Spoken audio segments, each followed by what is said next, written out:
ficam abaixo da nossa transmissão ou ainda enviando o seu comentário pelo WhatsApp do Canal Rural. Daqui a pouquinho a gente traz o número para que você possa interagir, comentar, fazer também perguntas para os nossos painelistas. E em discussão na tarde de hoje, Geração Agro, o segredo das famílias rurais empreendedoras. Essa é a primeira parte da nossa conversa. E claro que para uma conversa como esta, eu não estou sozinha. Quero apresentar para vocês os nossos painelistas. Começo então com o Ricardo Paz Gonçalves, CEO da Affectum Consultoria. Ricardo, seja muito bem-vindo, é um prazer tê-lo conosco. A Diana Werner, presidente da Isla Sementes. Diana, muito boa tarde, seja bem-vinda. E o Gustavo Malman, consultor de agro da Sicredi Pioneira Rio Grande do Sul. Eles são nossos painelistas e, claro, vamos contar também com a mediação de Camila Teles, ela que é Relações Públicas, produtora rural e autora do blog Geração Agro. Ela vai mediar esse encontro, então vou passar a palavra já para Camila. Camila, muito boa tarde. Primeiro, quero saber por que o seu interesse de tratar deste tema, né? Você que é filha de produtora rural, já é produtora rural, o que te despertou para tratar dessa geração nova que está vindo aí? Boa tarde, Kellen. Eu estou muito feliz de estar aqui de novo. Queria agradecer a presença dos nossos convidados agora desse primeiro bloco. Na verdade, o amor pelo agro é que faz a gente ter sempre esses desafios novos, e o Geração Agro foi criado justamente para trazer isso em pauta. Como essa nova geração está se preparando para atuar nas suas propriedades, como elas estão se capacitando cada vez mais para atuar com as suas famílias, nas empresas, como elas estão vendo essa inovação que está surgindo, essa nova agropecuária que está surgindo, como está a motivação, o incentivo delas para trabalharem com isso, e como a gente, de alguma forma, como veículo de comunicação e com um contato maior com esses jovens, pode ajudar de alguma maneira. Então, acho que essa discussão de hoje vai ser extremamente importante para falar justamente da importância da gestão, da capacitação, do voltar para casa, do empreender, do inovar, para a gente conseguir destacar ainda mais o nosso setor e mostrar que quem volta para casa tem um sucesso, sim, e que o agronegócio como um todo é um campo fértil para a gente inovar, empreender e fazer realmente a diferença. Muito bom, Camila. E a gente não vai estar sozinho, né? Porque aqui a casa está cheia e você que nos acompanha pelas redes sociais pode participar. A Camila vai dirigir as perguntas também para os nossos painelistas. Vocês que estão aqui, o WhatsApp do Canal Rural é 11 98524 0073. É só participar. Camila, a gente vai começar ouvindo os depoimentos dos nossos convidados. Como é que vai ser? Exatamente. Eu vou fazer uma breve pergunta para o pessoal, vou começar individualmente. E fiquem bem à vontade para discutir aí com a gente, para trazer conteúdo para quem está nos assistindo aqui e pela internet também, que eu tenho certeza que vão surgir discussões muito positivas e importantes para a gente. Vou começar, então. Eu queria começar perguntando para o Ricardo. Ricardo, vocês estão sempre com o pé na estrada, uma trajetória aí com várias famílias, vários jovens que vocês estão acompanhando, que estão começando a atuar. E eu queria te perguntar se há uma resistência entre gerações dentro da família e qual é a importância de fazer esse planejamento sucessório, de estruturar uma família para que seja, de fato, uma empresa rural. Boa tarde, Camila. Obrigado ao Canal Rural pelo convite, por todos os presentes. A gente tem acompanhado, de fato, muito de perto esse tema, né, com o pé na estrada, aí, acompanhando diversas famílias que passam por essas dificuldades, que é de se trabalhar em família, né? Trabalhar em família tem uma complexidade toda especial, na medida que a gente tem uma mistura, né, de diversos sentimentos que vão desaguar dentro de uma propriedade, dentro de um negócio familiar, né? A gente costuma dizer que existem interagem dentro de uma família que trabalha em conjunto, o círculo da propriedade, o círculo do negócio e o círculo da família. E o importante, o caminho que a gente tem que tentar trilhar é o da separação desses círculos, que é o que a gente chama de profissionalização, né? A profissionalização da família. Tudo isso para a gente conseguir evitar uma tendência que existe em negócios familiares, que as estatísticas mostram muito bem, que é a tendência dos negócios não conseguirem perdurar ao longo das gerações, né? Só para citar um exemplo, uma estatística recente da revista Exame diz que das 100 maiores fortunas do país, apenas 20 são herdadas, as outras 80 são construídas. Então, isso, de fato, é um fenômeno mundial, em todo o mundo existe essa dificuldade em se trabalhar em família, mas eu não vejo assim como uma dificuldade em tratar o tema hoje. Pelo contrário, eu vejo esse tema hoje sendo muito bem recebido, inclusive no interior mais longínquo do Estado, a gente vê as pessoas se identificando cada vez mais com esse problema e dispostos a encontrar caminhos para enfrentar essas dificuldades, né? Como eu citei, isso passa pela profissionalização, passa, sim, por importar para dentro da propriedade rural alguns conceitos e princípios corporativos de profissionalização, isso sem perder a nossa essência, sem perder o amor pelo campo que tu menciona, não tem nada a ver uma coisa com a outra, isso é um paradigma que tem que ser quebrado e vem sendo quebrado, né? A gente pode dizer hoje que no campo a gente vem encontrando um modelo de profissionalização que é nosso, e não é a gente trazer uma cultura exógena para dentro do agronegócio, a gente está trabalhando com nossa cultura própria e adaptando conceitos que vêm de fora do agronegócio, mas que vêm trazendo para nós um caminho para fazer com que os negócios consigam perdurar ao longo das gerações, né? Justamente para a gente evitar essa tendência que as estatísticas negativas envolvendo os negócios familiares nos trazem. Então, te respondendo objetivamente, eu vejo um caminho bastante fértil, bastante receptivo e muito prazeroso, assim, as famílias trabalharem com isso. Para elas a gente percebe, né, que é muito transformador, é uma coisa muito positiva a gente conseguir trabalhar com família e trabalhar com prazer em fazer isso. Realmente é um diferencial muito forte. Ricardo, então, assim, vocês conseguem perceber que hoje essa geração que está chegando, ela está tendo, sim, mais espaço e que eles estão pensando em novos empreendimentos, estão tendo essa maior curiosidade e vocês auxiliam eles de alguma forma para fazer isso? Sim, as gerações novas vêm tendo mais espaço. Isso é próprio do nosso tempo, né? O avanço das tecnologias tem impulsionado muito, tornado as gerações novas mais necessárias até para o negócio, né? A gente nota que isso é importante para as famílias na medida em que é um processo comum nas empresas familiares que a família cresça num ritmo maior do que o negócio, né?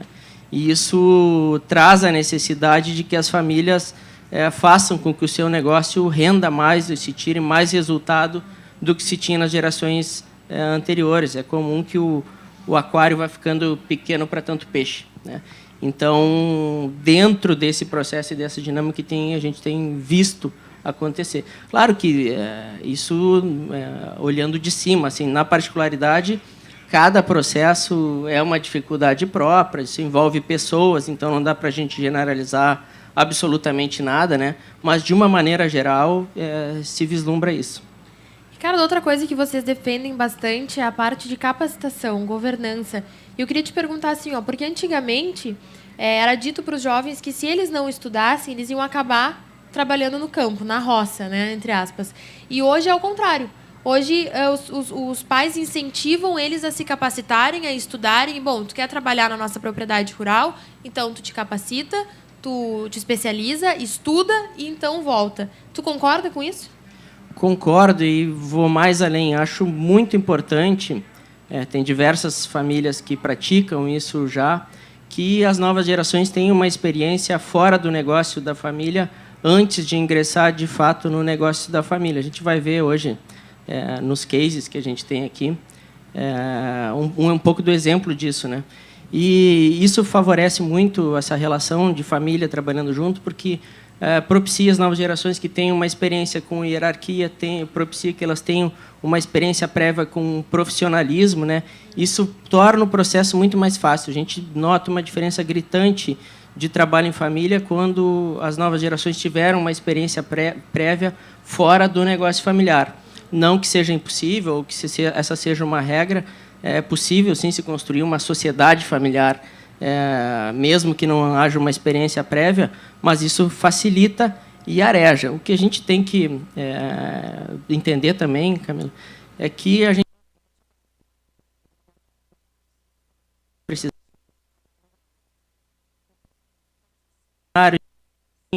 etc. E aqui no estado do Rio Grande do Sul é a família.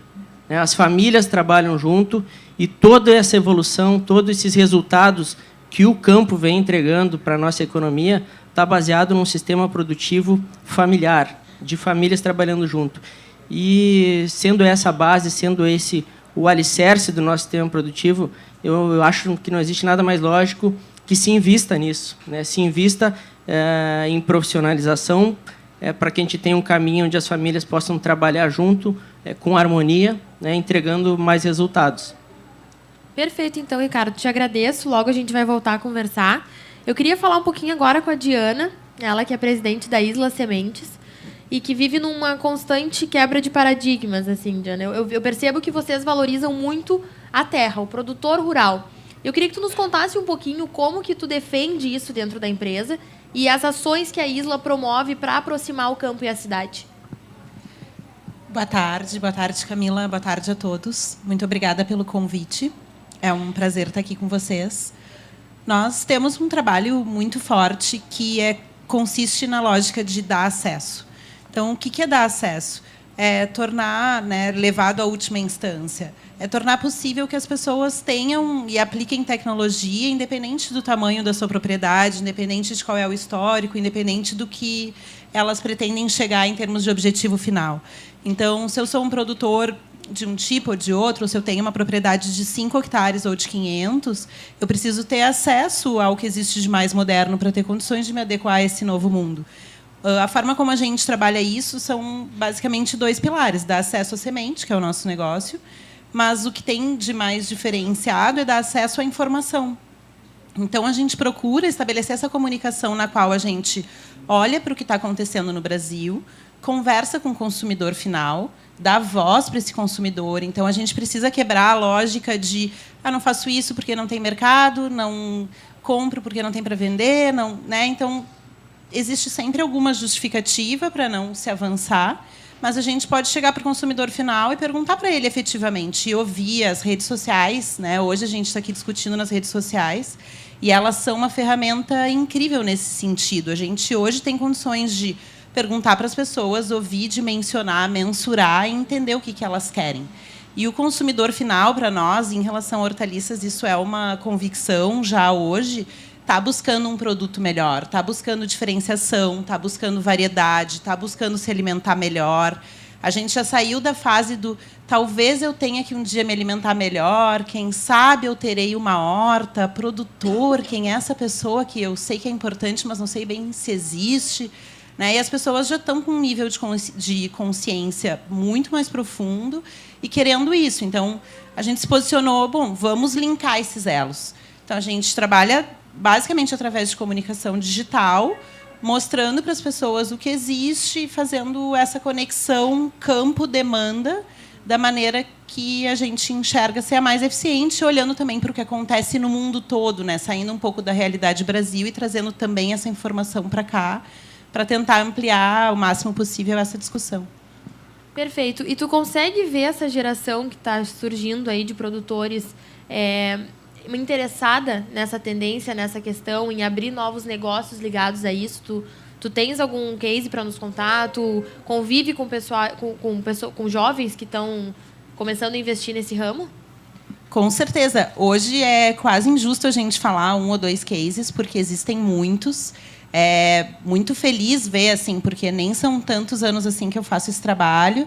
E há 5 anos atrás, quando um veículo me pedia um case, por favor, de um jovem que voltou ao campo. A gente sabia que isso era uma tendência, mas achar essas pessoas especificamente, às vezes, era complexo.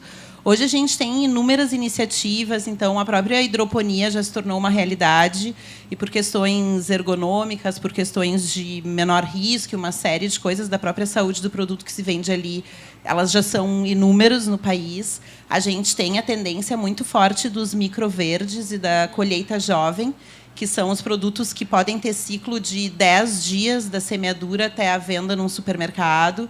A gente tem hoje já um supermercado aqui, um restaurante aqui de Porto Alegre, que está com um projeto muito interessante, que é a Urban Pharmacy, de ter módulos de produção dentro de casa de pessoas, qualquer pessoa, A gente tem um pessoal no Rio de Janeiro que está produzindo microverdes em container. Eles estão agora numa fase bem forte de expansão no negócio, então totalmente escalável, que é a Mighty Greens. Imagina, um container, dá para se botar em exatamente qualquer lugar do planeta.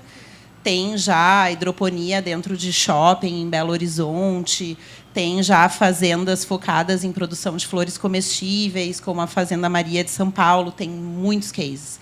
Então, hoje, né, já é uma realidade na qual visitar, por exemplo, todas essas propriedades, esses trabalhos, entender, foge da realidade que não é 50 anos atrás. Há 5 anos atrás, para ver essas coisas, a gente ia para a Califórnia. Hoje, a gente, em 1 hora de voo para qualquer lugar do Brasil, a gente consegue ver coisas incríveis acontecendo. E, Diana, me conta um pouco, assim, como é que tu gera essa experiência das pessoas que não têm tanto contato com a terra, né, para elas conseguirem visualizar bem de onde vem o produto e ter esse contato maior com o produtor rural para elas valorizarem mais. Eu vejo que tu faz algumas ações que chama influenciadores para fazer a sua própria colheita e tu consegue ver um retorno positivo com isso, com esse tipo de ação? Sim. Esse caso específico que a gente faz, que é a colheita dos chefes, foi uma ação que nós olhamos, a gente precisa conversar com a população brasileira toda. Como fazer isso, né? Como chegar em todo mundo? E nós nos demos conta de algo que pode hoje parecer óbvio, quando a gente começou não era, que o cozinheiro, né, o chefe de cozinha, ele é o nosso alfa, ele é a pessoa que realmente está ensinando para as pessoas a comerem, mostrando os diferentes usos dos produtos, como uma hortaliça pode ir muito além de um prato de salada e ser protagonista de uma refeição. Então, há 5 anos atrás, a gente começou a colheita dos chefes. Nós chamamos chefes de todos os lugares do Brasil, aqui do Rio Grande do Sul, vários, que vão lá e não só colhem, mas eles colhem, eles têm oportunidade de cozinhar, eles têm oportunidade de levar essas hortaliças, de enxergar a variedade, de entender mais, né, os 20 tipos diferentes de tomate, os 20 tipos diferentes de alface, assim por diante, de todos os produtos. E isso a gente, agora com esse tempo já de maturação, a gente tem conseguido levar mais para o público em geral. Então, claro que nós não conseguimos oferecer a nossa área para toda a população do Brasil colher, mas a gente já consegue abrir bastante para visitação em diversos momentos e a gente consegue fazer conteúdo que compartilha isso, né? Então, não vamos nos resumir ao chefe lá colher, viver e depois multiplicar isso através da rede de influência dele, mas vamos contar para as pessoas que beleza que ele viu, né? Quem sabe comer um quiabo cru, quem sabe comer quiabo, que aqui para nós, né, o quiabo sozinho já é uma novidade. Imagina comer ele cru só como aperitivo. Então, através da comunicação, de novo, né, não tem como dimensionar a possibilidade de se comunicar. A gente conta isso. Então, conta como plantar, conta como colher, conta como comer, conta como outros estão comendo. Esse é a ideia. Não, e é legal eu estou levantando essa discussão aqui, porque é importante nós, como produtores rurais, abrirmos as porteiras da nossa propriedade para chamar o público em geral, para conhecer a realidade do campo. Eu perguntei essa questão para a Diana porque eu sei que acontecem ações assim e que estão um resultado super positivo, porque a gente que acompanha de fora consegue perceber. Então, será que a gente não pode fazer de alguma forma isso, independente da nossa produção, do que a nossa fazenda é focada, isso dentro das nossas propriedades, chamar a população, entender, valorizar o nosso setor? O Geração Agro ele bate muito na tecla da comunicação também, a importância da comunicação para a gente conseguir aproximar o campo e a cidade cada vez mais. E é por isso que eu fico te provocando com essas questões. Mais uma coisa, Diana, o Setembro Verde foi uma campanha que surgiu com essa necessidade de perceber a importância da produção e também da população se conscientizar com um consumo mais saudável. Como é que surgiu essa ideia e como é que vocês conseguem linkar isso diretamente ao produtor rural? Surgiu, na verdade, o Setembro Verde, a ideia nasceu dentro de uma colheita dos chefes, a colheita de janeiro de 2017, porque o que acontece nesses eventos, linkando, né, com essa ideia de que todo mundo pode, seria interessante abrir mais as porteiras das propriedades. Quando as pessoas vão colher, gente, elas fazem um movimento corporal com gritinhos e sacudidas, assim, de tão emocionada que elas ficam de ver uma planta, de ver o produto. A gente que está sempre no campo, que eventualmente nasceu lá, não tem noção do quanto as pessoas estão desconectadas e querem trazer essa conexão de volta para a vida delas. E a Laura Bier, que tem o Roubadinhas, que é um blog, ela estava numa dessas colheitas, né, de 2017, e disse: Diana, a gente precisa fazer um mês verde. A gente precisa, as pessoas precisam. Nas colheitas, a gente sempre traz muito a questão do quanto a nossa população está doente, né? A gente tem uma realidade hoje no Brasil de mais de 19% da população obesa, de perto desse número, acho que é 20%, com hipertensão, diabetes. Então, assim, a gente tem um percentual enorme da população que tem doenças sérias e que estão diretamente relacionadas ao baixo consumo de frutas e hortaliças. Então, dentro dessa fundamentação, nós decidimos, iniciamos o processo de criar o Setembro Verde. É um movimento que é para ser de todos, que todo mundo pode e deve se apropriar, e que tem essa finalidade de trazer para a discussão o vamos comer melhor, vamos comer mais frutas e hortaliças, bem livre assim, e trazendo para a nossa necessidade essencial de reconexão. Lembrando que eu li, até pesquisei sobre o Setembro Verde, e ele não defende nenhuma bandeira de consumo, de como as pessoas se portam ou escolhem comer. Ele só apenas incentiva a comer mais frutas, legumes, verduras, e isso é muito interessante, porque está diretamente linkada também à produção do produtor rural e à valorização. Obrigada, Diana. Gustavo, vou te provocar um pouquinho agora. Vamos lá. O Gustavo é do Sicredi, tá? E eu vou fazer uma encenação aqui. Digamos que eu seja uma jovem produtora, que eu sou, e eu estou chegando lá para ti e vou dizer, quero empreender. Quero abrir o meu próprio negócio dentro da propriedade da minha família, que já trabalha com produção de sementes, enfim, vou usar inclusive o meu caso. Eu quero empreender, quero fazer alguma coisa diferente. Quero me linkar à terra e quero usar essas ferramentas de valorização para conseguir defender o meu setor. Como tu pode me ajudar com isso? Eu preciso começar o meu negócio. O que tu me diz? Boa tarde, Camila. Boa tarde a todo mundo. Obrigado, Canal Rural, pelo espaço aqui também. Ok, a Sicredi pioneira. Eu trabalho em Nova Petrópolis, onde é que é a sede da cooperativa. Ela atua ali em 21 municípios da região, praticamente com pequenos produtores rurais. Lá também estávamos preocupados com a sucessão na propriedade, como no teu caso também, Camila. Nós criamos um programa de sucessão na cooperativa, onde participam 26 famílias, participam desse programa de sucessão desde o ano passado. É um programa de 2 anos, onde que as famílias produtoras rurais, pais, mães, filhos, filhas, genros e noras participam desse programa. Então, a gente traz todo mundo para debate, para conversar sobre a sucessão na propriedade.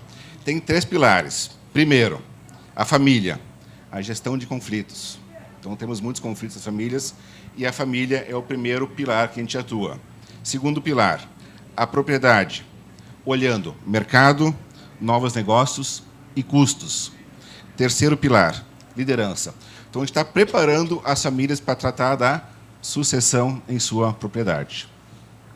E assim, eu vou chegar lá para ti para abrir meu negócio. O que é a primeira coisa que eu devo fazer? O que tu me indica fazer?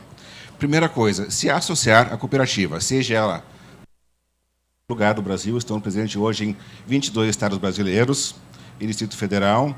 Temos mais de 3 milhões e 800 associados, sim. Eles têm que se associar à sua cooperativa e, sim, buscar um financiamento, alguma outra forma de apoio para o seu negócio. Então, o Sicredi está aberto para receber essa gurizada que quer fazer a diferença. Com certeza. Está te comprometendo ao vivo aqui. Ok, vamos lá. Eu confio na minha equipe. Então, muito bem. Muito obrigada.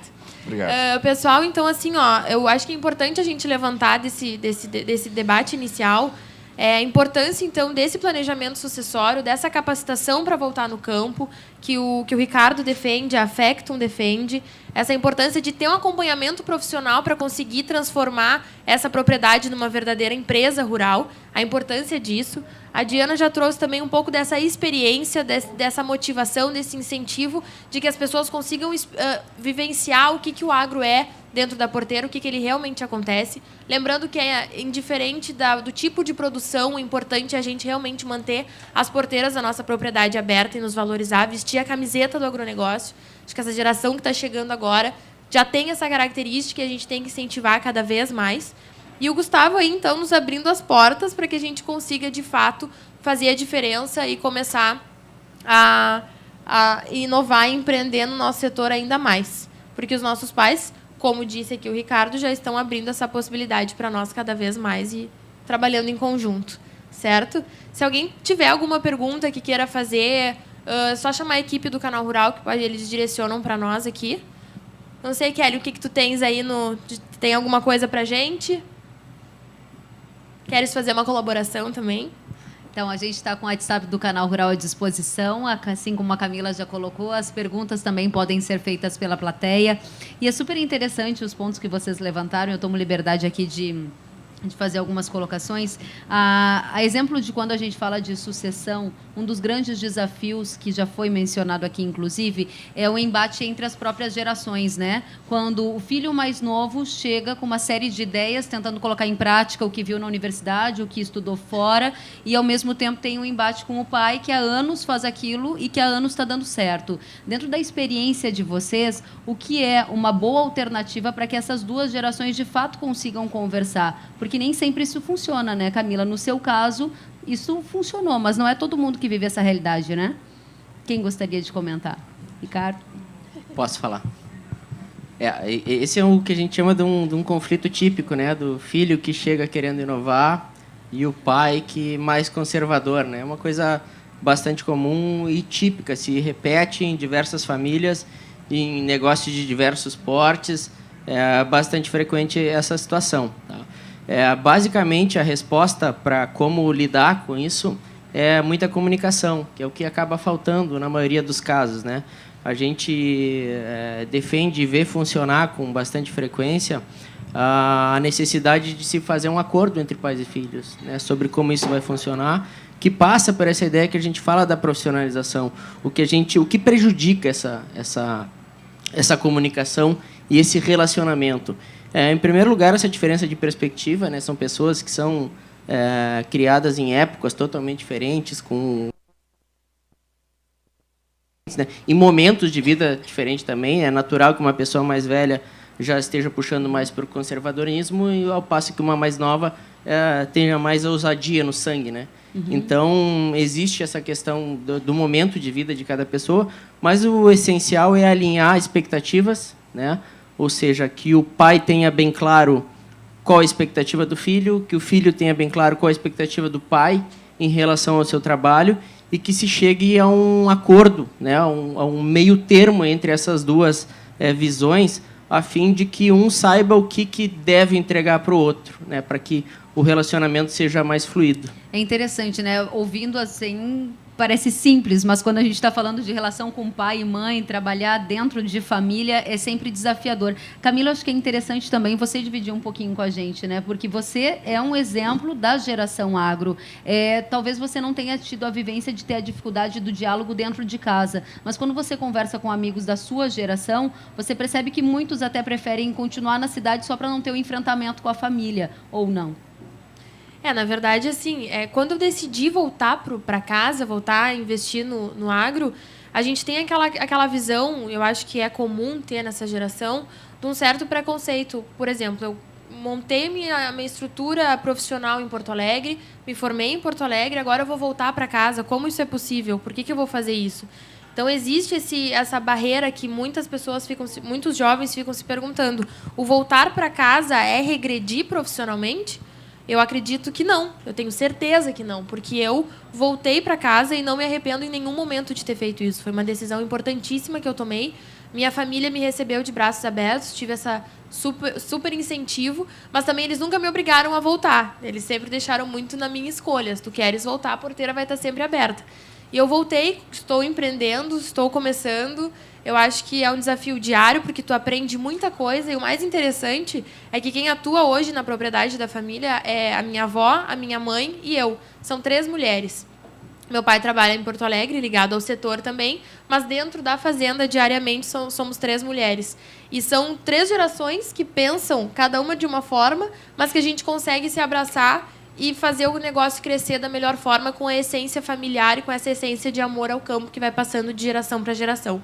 Então, o que eu posso dizer hoje é que não pensem que é regresso ou qualquer coisa do gênero voltar para casa. Não. É um crescimento gigantesco, porque tu aprende a ter um negócio próprio, tu aprende a ser gente grande, digamos assim, tu aprende a tratar os teus pais de uma forma muito mais profissional e isso faz com que tu cresça diariamente. E é por isso que eu defendo muito essa volta e esse visualizar o campo como algo muito possível de empreender, de inovar e de criar uma carreira profissional maravilhosa. Muito bacana. Agora, interessante o pessoal participando aqui conosco.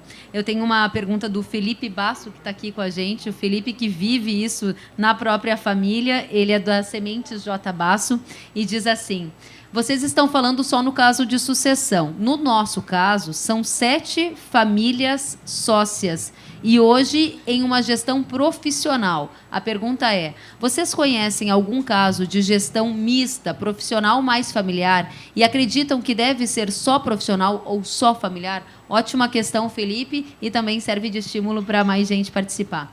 Quem gostaria de comentar? Bom, vou falar então. Por favor, então, Ricardo.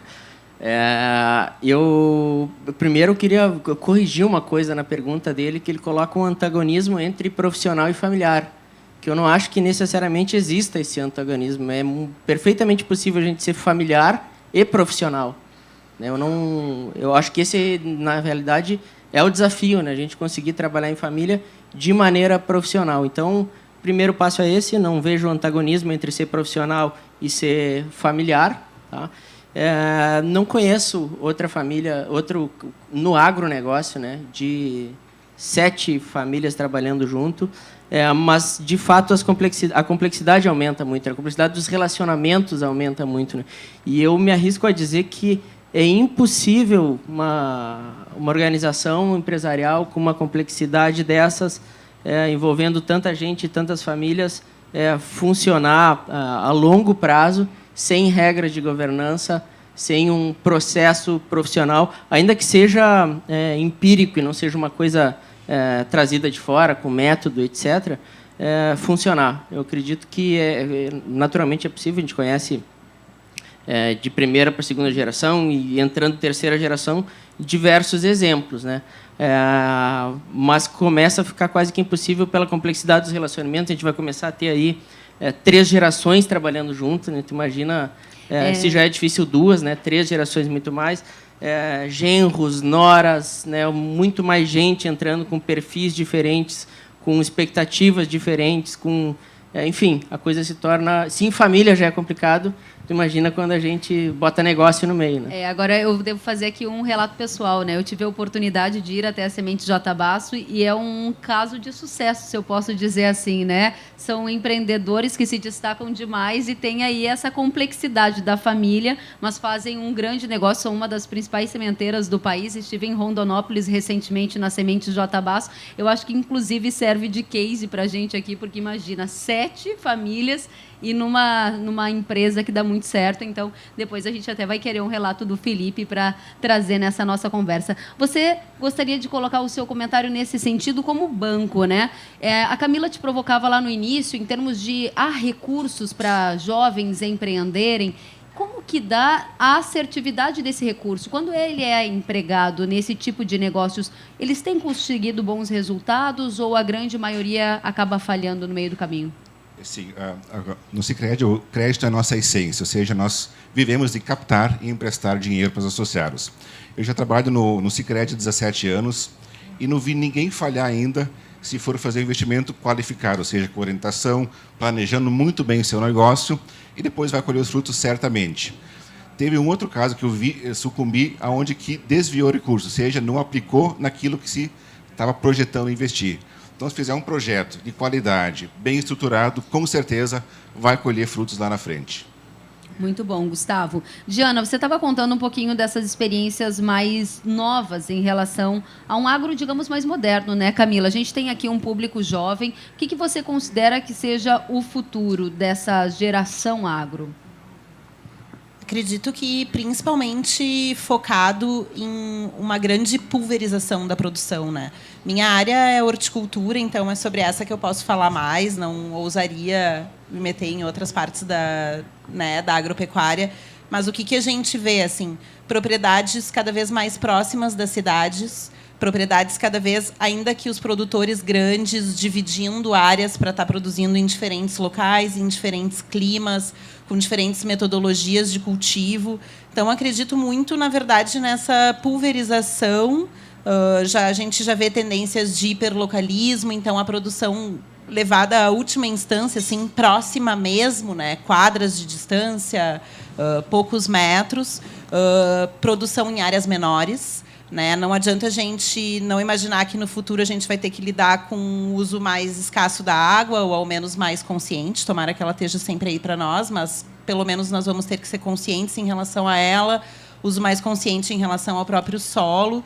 Então, o que a gente tem visto de mais moderno são áreas menores, mais concentradas, mais próximas dos locais de consumo, com uso racional da água e muito interessante. Agora, Camila, uma questão que é super relevante quando você aponta o movimento inverso, né? Durante anos, a gente esteve acostumado a ver o filho sair do interior, ir para a capital, e o sinônimo de prosperidade era se ele permanecesse lá. Voltar era sinônimo de fracasso ou regresso. Um dos grandes fatores que determina o sucesso para a grande maioria de nós é o sucesso econômico, né? Quem permanece no campo vai ganhar mais? Como é que está a expectativa de renda? Porque isso é extremamente importante para a gente determinar se a geração vai ou não permanecer no campo, né? Eu acho que isso vai depender muito do próprio produtor jovem. Eu acho que essa questão é muito questão de desafio, de se arriscar, e é por isso que é importante a gente estar sempre ligado com tendências, sempre ligado o que o consumidor está esperando, para a gente ter ideias mais certeiras, para que garanta esse retorno econômico. Eu acho também que no momento que a gente volta para casa, é importante a nossa família nos receber dessa forma também, porque o Ricardo há de concordar comigo que é importante que essa relação profissional envolva também o trabalho remunerado, envolva várias outras questões para que o jovem queira ficar ainda mais na propriedade e crescer dentro dela. Então, eu acho que o voltar para casa não pode ser agora eu voltei, não tenho mais o meu dinheiro, não tenho mais a minha independência, mas sim um incentivo a mais para se tornar um produtor jovem independente com um negócio produtivo. Muito importante, Ricardo, eu faço uma pergunta nesse sentido que a Camila acaba de colocar, porque muitas das propriedades brasileiras, e acredito que eu não esteja errando quando eu falo que são muitas, tem um sistema até relativamente desorganizado, em que as finanças da família muitas vezes se misturam com as finanças da propriedade. Quando você tem clareza dessa divisão, você tem que trazer o jovem já com um incentivo salarial ou não, como a Camila disse, é uma conquista individual de cada um. Como que se dá isso nos estudos que você acompanha? Em primeiro lugar, essa questão da separação de caixa do negócio para caixa da família é um ponto básico assim, em termos de profissionalização, né? Diria que o primeiro passo, assim, mas extremamente importante.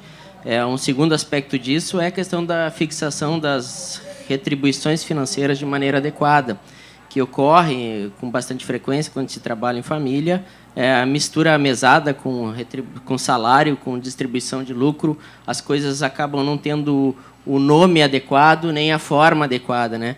Então, estabelecer retribuições financeiras adequadas, né, em termos de prolabore, de salário, de participação em resultados, é extremamente importante para a gente tanto estimular as novas gerações que estão entrando no negócio, quanto propiciar para eles que tenham um ambiente mais profissional, né, que eles consigam separar a casa do trabalho, né? Isso é extremamente importante em termos de para atingir esses objetivos, né? Muito legal. Agora, voltando à questão dos financiamentos, você falou que o Sicredi está sempre aberto a novas ideias, a empreendedorismo, trazendo isso para a vida real do ponto de vista de taxa de juros.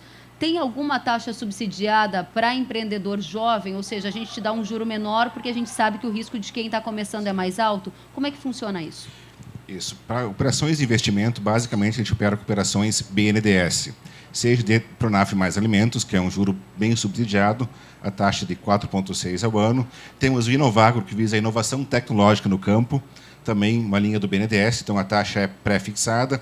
Temos o Moderagro também, que visa estimular a modernização do agronegócio, então também é uma linha muito utilizada no nosso sistema Sicredi como um todo, né? Então temos, sim, muitos repasses do BNDES para atender às expectativas dos produtores e de quem está iniciando também na atividade agro. Muito interessante. Vou passar, então, para a Camila, para a gente dar seguimento às considerações, né? Isso aí. Então, queria agradecer novamente a participação de vocês. É muito importante ter essas visões de diferentes profissionais aqui, empresários.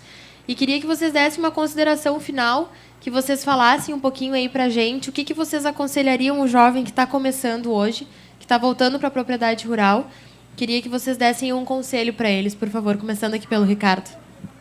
Conselho para o jovem que está voltando para casa, eu acho que é tentar plantar essa semente, né, dentro da sua família, nessa ideia da profissionalização, buscar o caminho de como tentar tornar a sua propriedade, tornar a sua família mais um negócio mais perene, tentar dar mais perenidade para o negócio e estudar, ir atrás de informação. Né? Informação eu acho que é o bem mais valioso da nossa era, né? Então, eu acho que se a gente for atrás de informação, se desfizer dos paradigmas e dos preconceitos que envolvem esse tema, né? A gente fala de sucessão, muitas vezes vem à mente a ideia de uma pessoa sendo sucedida no sentido de não tem mais utilidade, né? Não tem mais o que trazer. Então, eu acho que o desfazimento desse preconceito, desses paradigmas, através da informação, do conhecimento, é a semente que deve ser plantada dentro de cada negócio aí, a fim da gente conseguir evitar esse caminho que a gente vê com tanta frequência de negócios quebrando de uma geração para outra, ou pior ainda, do aspecto econômico envolvido isso, mas famílias brigando por causa de negócio, né? Isso eu acho que tem uma conotação até mais negativa propriamente do que o aspecto econômico que isso envolve. Então, eu acho que tentar trazer a informação e o conhecimento como uma ferramenta para a gente evitar esse caminho seria o principal conselho assim, que eu daria. Diana? Eu acredito que nós devemos, principalmente, né, todos os jovens que forem começar, e mesmo as pessoas que não são tão jovens e que estão, de alguma maneira, recomeçando, olhar para o mercado. Então, olhar para as pessoas que estão lá na ponta. Eu acredito muito que os antigos elos da cadeia, os atuais elos da cadeia, que cumprem um papel incrível, eles, talvez, ali na frente, eles não sejam mais exatamente da mesma maneira.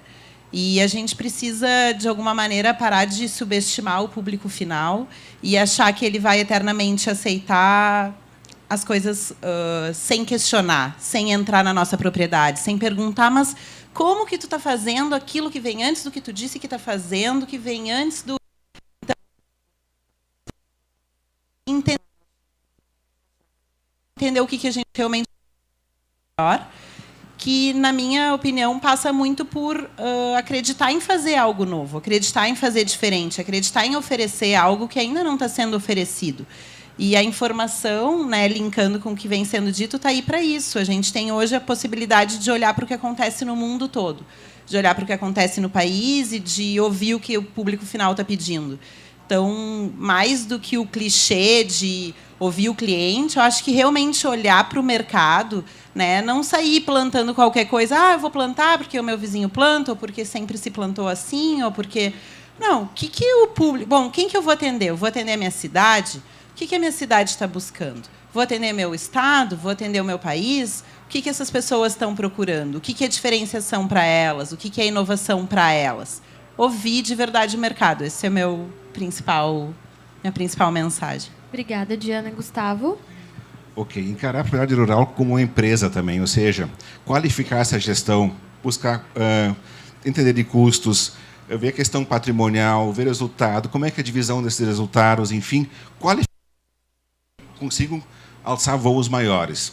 E se houver necessidade de financiamento, sim, o Sicredi está de portas abertas para atender toda a necessidade dos nossos associados, e que não for associado ainda, sim, que procure o Sicredi também.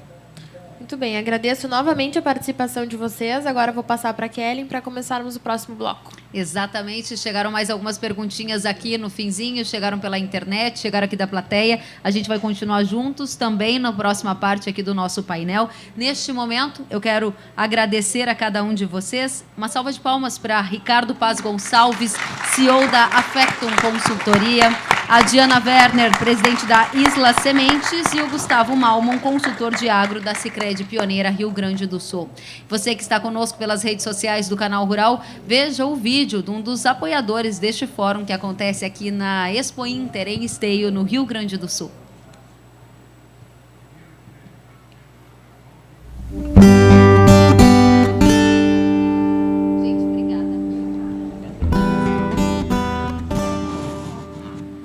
O mundo mudou. O tempo agora corre mais rápido. Novas tecnologias surgem a cada instante. Os desafios são maiores. Mas as pessoas, elas ainda continuam sendo a nossa razão de existir. Aqui nos tornamos parte das famílias, que nos abrem as portas e nos recebem de braços abertos. E o agronegócio, ele está no nosso sangue. Essa é a nossa essência. E não importa o que vem pela frente, ela jamais mudará. Affectum, o futuro da família depende das decisões de hoje. Muito bacana, e a gente já rodou aqui a nossa mesa. Agradecemos os painelistas da primeira fase de discussões da tarde de hoje. Nosso tema é Geração Agro, já falamos sobre sucessão, sobre governança, e agora a gente vai tratar um pouquinho de como os produtores rurais encaram o processo de sucessão. Para esta segunda rodada, a nossa mediadora, Camila Teles, que está aqui comigo, ela segue na mesa e a gente vai apresentar os nossos outros participantes. Quero pedir as saudações da nossa plateia para o administrador da Estância Coxilha, do município gaúcho de Quaraí, Vitor Wortmann, para nos contar um pouco da experiência dele daqui a pouquinho. Aplausos ao Vitor, seja muito bem-vindo. Também conosco neste painel o administrador da Fazenda Esperança de Alegrete, no Rio Grande do Sul, Rafael Rouaek, que também vai trazer o depoimento daqui a pouquinho. Rafael, seja bem-vindo, boa tarde. E também a zootecnista e presidente do Conselho da GAP Genética, Márcia Linhares, que vai relatar um pouco dessa experiência centenária também. Márcia, boa tarde, seja bem-vinda. Vocês da plateia, lembrando que as nossas recepcionistas podem anotar as perguntas, também podem ser enviadas pelo WhatsApp do Canal Rural. Você que nos assiste pela internet pode comentar aqui embaixo no Facebook do Canal Rural, e a nossa mediadora Camila Teles agora vai seguir com os debates. É com você, Camila. Muito obrigada, Kelly. Então, agora dando sequência para o nosso evento, estamos aqui com os nossos queridos cases que vão compartilhar um pouquinho com a gente como é que está sendo tudo que a gente falou aqui no primeiro bloco, de fato, dentro da porteira na ação. Então, eu vou começar aqui com o Vitor. Tudo bom, Vitor? Vitor, tu me contaste que tu nasceste em Porto Alegre, te formaste em publicidade e propaganda, né, na parte de comunicação social, e teve o desafio de voltar para casa. Nos conta um pouquinho como foi tu atuar aqui ativamente no mercado da publicidade e resolver voltar para casa. Bom, boa tarde, Camila. Boa tarde, todo mundo. Obrigado pelo convite. Bom, a minha história é mais ou menos assim, ó. Eu, apesar de ter nascido em Porto Alegre, vivido minha vida inteira em Porto Alegre, estudado publicidade, etc., no fundo eu sempre sabia que eu ia ter que ir lá em algum momento ajudar os meus pais, em respeito ao trabalho que já tinha sido construído pelo meu avô e o trabalho que vinha sendo feito pelo pai e pela mãe. Então, eu sempre entendi que, independente da trajetória que eu ia percorrer, o meu fim seria lá. E o fim, na verdade, é um recomeço, né? Mas fui me preparando para isso. Quando até assim, mesmo depois de ter tido essa experiência na comunicação social, meu maior desafio de comunicação foi comunicar aos meus pais que eu gostaria de ir morar lá, porque dá para entender um pouco. Eu, afinal de contas, né, vivi aqui minha vida inteira, trabalhava com publicidade, era DJ de música eletrônica, nunca tinha ido para a propriedade, não tinha nada a ver com o negócio. Então, é compreensível que eles ficassem preocupados.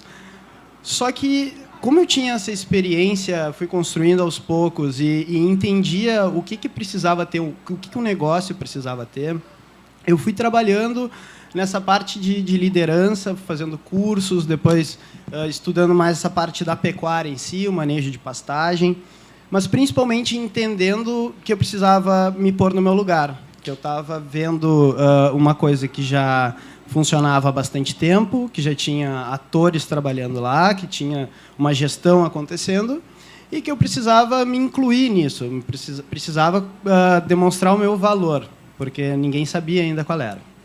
Então, depois de muita conversa e a gente enquadrar os objetivos, e que era fazer tudo para a família, eu me posicionei sempre como um guardião da propriedade e um servo da família no negócio. E eu acredito que esse é um pouco do caminho que a gente tem que ter quando a gente vai para esse lado. Só que, quando a pessoa vai de fora e chega num outro negócio, a gente tem um entrave, que é o entrave técnico. Eu não tinha argumento técnico para poder encaminhar as minhas ideias. Eu sabia onde eu queria chegar, mas não sabia como eu queria chegar. Não sabia por onde eu tinha que começar. E, nesse momento, entra uma coisa muito importante que eu aprendi na publicidade, que é, às vezes, é melhor a gente não perder tempo errando, não perder tempo ou dinheiro tentando fazer algo que a gente poderia contar com uma ajuda e acertar, ir na mosca. E entram aí as consultorias, que para mim foi muito importante, que serviu, além de um auxílio para o negócio, também serviu como uma faculdade para mim, uma pessoa que vinha de fora e que precisava aprender muita coisa nesse negócio. Então, eu dividi o processo de sucessão em 2 momentos. O primeiro momento, que era a parte operacional, era o negócio em si, que era, digamos, o coração da propriedade, e a outra parte, que era a sucessão de empresa mesmo, que essa é a alma do negócio. Começamos pela parte operacional, e aí entra todos as evoluções na parte de sistema produtivo. A gente precisou botar em prática muita coisa de planejamento nutricional, planejamento sanitário, planejamento de pastagens, coisas que eu trabalhei muito na publicidade, que me ajudaram. Eu tinha essa dependência de saber o que a gente vai fazer. Isso era uma coisa que eu tinha como uma dependência, foi uma das coisas que a gente botou lá. Então, a parte operacional, ela toda foi encaminhada para deixar o negócio sadio, o negócio mais sustentável possível, e que, principalmente, todas as pessoas da minha família soubessem exatamente o que a gente estava fazendo, através de relatórios e através de muita informação. Essa informação é uma responsabilidade de quem está administrando. A pessoa que está fora do negócio, ela não sabe nem o que perguntar. Nós temos que informar, nós temos que avisar o que está acontecendo, para, principalmente, minimizar a chance de uma interpretação equivocada. Tá? Isso é o que a gente tem que tentar fazer, é uma responsabilidade nossa. Bueno, conseguindo botar em prática, né, essa primeira parte, que, na verdade, dura a vida inteira, né, eu nem imagino que isso vai acabar em determinado momento, mas a gente entra aí na segunda parte, que é uma parte um pouco mais complexa, porque envolve justamente o que foi falado antes, famílias, envolve experiências diferentes, e a gente precisa criar um equilíbrio nisso aí. E para isso também é importante ter uma pessoa, uma empresa, que sirva como um ponto neutro e consiga conduzir esse assunto de uma maneira em que todos os lados, todos os interessados percebam da mesma maneira. Afinal, tem que estar todo mundo torcendo para a mesma direção. É para isso que serve o processo de construção de empresa dentro do meio rural. Além da gente proteger o patrimônio, da gente ter uma tributação mais racional, também envolve isso. Todo mundo tem que entrar e todo mundo tem que torcer para que a empresa dê certo. E assim a gente minimiza as chances de divisões, de brigas no futuro. Tá? Então, a Affectum, que é quem nos presta consultoria, ela entra muito nessa fase de amaciar certas coisas. Não que a minha família precise, porque meu pai, minha mãe, minhas irmãs são pessoas maravilhosas que sempre acreditaram muito em mim. Eu acho que isso também é uma coisa que deva ser dita. Ninguém consegue trabalhar sem base. Ninguém consegue trabalhar sem ter apoio. E isso é fundamental numa empresa familiar. Como é que eu ia me sentir confortável em conduzir um assunto que era um assunto de todas as pessoas da família, se eu não tivesse apoio deles? Então, claro, demonstrei o meu valor e fiz por merecer ter a consideração deles, mas eu sempre tive isso muito em mente. Então, o que isso, na verdade, assim, essa divisão de sucessão, ela foi importante para mim, aconteceu meio que naturalmente, mas ela foi muito importante para mim, porque a minha própria maturidade, o meu entendimento, conhecimento do negócio, ele custou um pouco, e é natural isso. Então, agora, acredito que nesse momento que a gente está passando, é um momento em que a família está tendo a real noção de que o objetivo é que a gente tenha o patrimônio protegido, é que a gente tenha uma administração sadia, transparente, é que a gente tenha uma tributação mais racional sobre o nosso negócio, mas que, principalmente, eu acho que isso é o fundamental, que tenha comunicação. A gente tem que se preocupar em ser acessível, a gente tem que se preocupar em ser inclusivo e a gente tem que se preocupar em ser genuíno. Tudo que a gente for fazer tem que ser verdadeiro, caso contrário, perde a força, ninguém acredita e a gente acaba, no meu caso, tendo que voltar para a cidade, porque eu não teria muito lugar lá daí. Vitor, quando tu tomaste essa decisão de voltar para a tua propriedade rural, para trabalhar com a tua família, tu sentiste uma necessidade de se capacitar antes de ir? Como é que tu fez esse processo? Tu fizeste uma capacitação especial antes mesmo de voltar para casa, para te sentir mais seguro em atuar e trabalhar com a família? Eu decidi mesmo ir para lá em 2012. Mas em 2011 foi a primeira coisa assim, que eu fiz pensando no meu desafio no futuro. Primeira coisa eu lidava com pessoas que trabalhavam em agências de publicidade e com um tipo de comunicação, e depois ia ter que ir para o campo com outro tipo de comunicação, um outro público. E isso foi fundamental que eu me preparasse. Então, eu tive uma experiência de um curso de liderança no exterior que foi muito importante para mim, que me ajudou principalmente nesse papel de qual é o papel do líder. Eu achava que o líder era quem mandava. E hoje eu entendo que o líder é quem ouve, o líder é quem inclui, o líder é quem troca ideia, o líder é que faz todo mundo ir para o mesmo barco. Isso eu aprendi nessa experiência, acho que foi fundamental eu ter ido antes fazer esse curso preparatório, porque, como eu disse, eu entrei numa engrenagem que já funcionava, com pessoas que já estavam lá há mais de 10 anos. Eu tinha que ter muito respeito pelo trabalho dessas pessoas, até pela consideração que eu tenho por tudo que eles fizeram com meus pais nesse período que eles estavam lá, e eu tinha que me incluir de alguma maneira nisso, né? Então, como fazer isso? Com calma, né? E sabendo conduzir bem. Só que isso era só uma parte. Eu também precisava saber um pouco mais sobre o negócio, sobre a pecuária, sobre pastagens, etc. Palestras, Expo Inter, tudo que aparecia na minha frente eu ia. E em 2013 eu fui para Nova Zelândia fazer um curso mais voltado para pastagens mesmo, e que foi muito bom, porque eu fui para estudar justamente o azevém e o trevo, que é um diferencial que a gente tem aqui no Sul. E isso foi muito bom para mim também, porque eu tive a experiência de ver trabalhar em fazendas na Nova Zelândia, que são fazendas muito familiares, pequenas, que precisam ser eficientes, porque em determinado momento é o pai, a mulher e uma criança, e depois essa criança vira um adulto, tem filhos também, a mesma propriedade tem que alimentar mais pessoas. E como se faz isso? Com eficiência. Então, cada um tem um papel dentro da propriedade, já que não pode ser diluído esse custo com mão de obra. E isso foi muito bom para mim, porque eu também cheguei aqui pensando, a gente tem que pensar como produtor pequeno, a gente tem que aproveitar espaço, a gente tem que ter troca de informação. Não tem como eu ter uma informação, a Patrícia que está no escritório ter outra informação, o Ronaldo, que é o nosso gerente, que está na instância, ter outra informação. Então, tudo isso aí foi um estímulo que foi construído. Claro que tem essa parte da comunicação que está no nosso sangue, de estimular isso, mas eu tive que me adequar, assim, eu tive que me enquadrar numa realidade que não me pertencia, né? Maravilha. Obrigada, Vitor. Depois a gente volta a conversar. Queria falar agora com o Rafael, que é da Fazenda Esperança. O Rafael, ele é um defensor da comunicação também. Inclusive, ele é sócio da agência Favo, que está apoiando esse evento. E eu queria que tu nos contasse, Rafael, como é que tu consegue aplicar ou usar a comunicação para aproximar as pessoas da tua realidade lá na Esperança, da pecuária. Perfeito. Boa tarde, Camila. Boa tarde, pessoal. Muito obrigado pela oportunidade.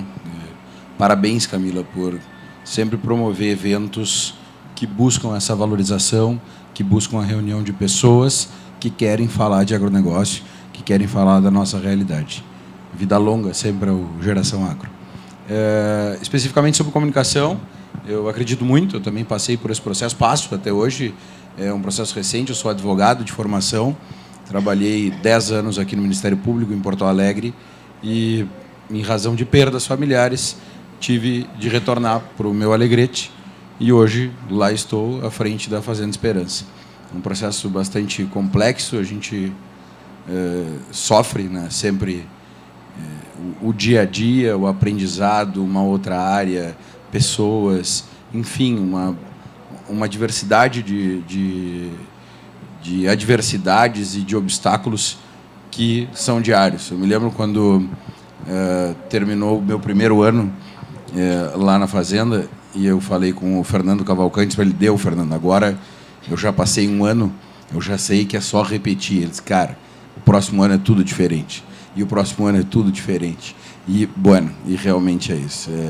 Acho que a gente, voltando, né, à comunicação, a gente tem que comunicar as coisas que a gente faz. Esse eu acho que é uma das coisas bastante importantes. A gente acaba ficando falando para nós mesmos. Isso nós temos que entender que o público externo não sabe o que é agronegócio, que o público externo muitas vezes acha que o Nescau vem da vaca preta, e isso é resposta de pessoa de cidade, não é brincadeira, sabe? A gente precisa combater algumas inverdades, alguns ataques que a gente sofre diariamente na nossa atividade, e isso é importante. A comunicação, acho que é o viés, e mais, né? Vende. É impressionante. As pessoas não se dão conta, às vezes acham que mas é só uma super exposição, tu tá usando a rede social porque a rede social é o que as pessoas usam. Cara, vende. Uma das coisas que mais vende hoje em dia é Instagram, por mais maluco que possa parecer, não, mas não é um negocinho de foto? Não é que as blogueiras ficam botando foto lá? Pois é, mas é ali que os caras perguntam lá na fazenda que ainda não vende touros em escala, toda semana. O senhor me manda touro para Minas Gerais? O senhor pode mandar touro para o Paraná? Eu digo, olha, eu posso lhe mandar foto por enquanto, né? Para o ano, se Deus quiser, estou lhe mandando touro. Mas vejam como é importante, é um canal de comércio, é um canal que faz com que a gente não só trabalhe a imagem da empresa, porque empresa, e falar de sucessão, né, do lado da GAP, vendo o doutor Eduardo aqui, é algo que, né, chega a dar orgulho, no mínimo, porque a gente sabe que é um dos grandes cases, doutor Eduardo. Ouço muitas histórias do João Pedro Costa, que trabalhou com o senhor, e hoje é pai do Paulinho, que está lá em casa, e são que histórias lindas e maravilhosas, e a gente vê que sim, que passa, obviamente, por um processo de empresa, mas que tem valor sólido, honestidade, seriedade. Isso, seja empresa, seja família, seja agro, ou seja qualquer coisa, é o que realmente é o motor de qualquer coisa de sucesso. Rafael, uma pergunta. Na verdade, quando tu voltaste para a Esperança, trabalhar, atuar diretamente na propriedade, tu sentiu uma necessidade gigantesca de transformar ela numa verdadeira empresa rural. E a tua experiência trabalhando aqui em Porto Alegre garantiu que tu conseguisse fazer isso de uma forma um pouco mais fácil, mas ainda assim com muitos desafios. Compartilhe um pouquinho com a gente os desafios que tu teve para fazer essa mudança. Perfeito. E isso é até uma boa ironia do destino, me proporcionar esse momento onde eu posso agradecer ao Vitor. Já o fiz, obviamente, mas posso agradecer aqui em público, porque o Vitor foi um dos caras que, sem saber quem eu era, enfim, sem saber quem era o Rafael, a Esperança ou qualquer coisa que fosse, em um grupo de WhatsApp, quando eu lá clamei, digo, eu preciso de uma empresa, pelo amor de Deus, porque eu sou advogado, eu recebi uma coisa que, tudo bem, eu faço pecuária há 10 anos também, como um cara que faz recria numa outra área, porque lá em casa sempre foi muito organizado, família, família. Se tu quiser entrar aqui, ou tu agrega alguma coisa, ou então, né, como eu disse, o aquário está cheio, então, ou tu traz mais comida para dentro do aquário, ou não adianta, né, algum peixe vai morrer. e atuei já com pecuária de recria em outra área, mas o sistema é complexo. Tu assumir uma propriedade inteira, onde tem não só a responsabilidade sobre o meu patrimônio pessoal como parte, como sócio, mas também da minha avó, também da minha irmã, há muita responsabilidade. E aí eu me socorri de um grupo, de, por favor, uma empresa.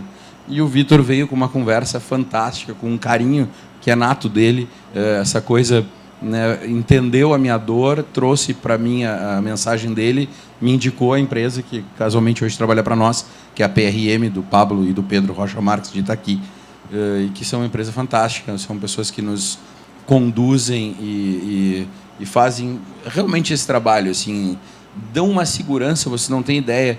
E eu já conversei com vários produtores, assim, outros, né, pessoas mais velhas e tal, dizem, não vai nessa de consultoria, cara, não, os caras mandam gastar. Não, é um horror, vai quebrar, a consultoria vai quebrar. Cara, mas é impressionante, porque a decisão é da gente. Se de alguma maneira tu tem, no mínimo, um nexo de responsabilidade, é uma orientação bárbara. Pessoas que têm expertise na área, que têm repetição em outras fazendas, em outras propriedades, com outros sistemas, e te entregam aquela informação.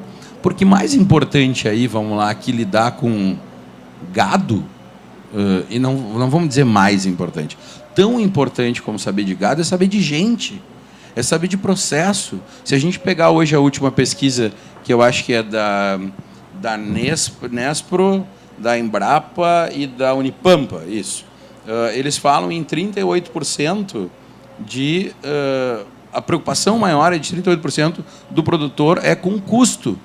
Então, há várias, né, de acordo com uma pesquisa que foi feita, enfim, há uma série de percentuais, 57,6% é com custo de produção, sendo que tem manejo de passagem, tem cultivo, qualidade e segurança da carne, tem seleção animal. Mas vejam que a coisa mais importante, então, dita por produtores, é o custo. Custo passa por o quê? Por administração. Mas, então, não é entender do campo, é entender de gestão. É claro que tem campo, é óbvio que, quando se está falando em genética, o olho do doutor Eduardo não tem valor, mas é muito mais importante a gente ter essa base sólida de administração, onde tu tem noção de um centro de custo, onde tu tem... Antônio Schacker, que é um amigo comum nosso também, que às vezes nos dá alguma orientação, traz como o fluxo de caixa é o poderoso chefão da fazenda. Cara, é isso. Não pode sair daí. Que tipo de fluxo de caixa tu trabalha? É mês dependente? É ano? Fizeste um investimento que tu precisa apertar? Beleza. Redesenha e vai de novo. Essa é a grande história. Assim, há dificuldades, Camila? Acho que a gente tem que se socorrer disso. Acho que a gente tem que entender essa coisa de pessoas. A gente participa, por exemplo... A gente inventou uma bobagem, juntou 6 amigos que têm propriedades e começamos a fazer cotações coletivas.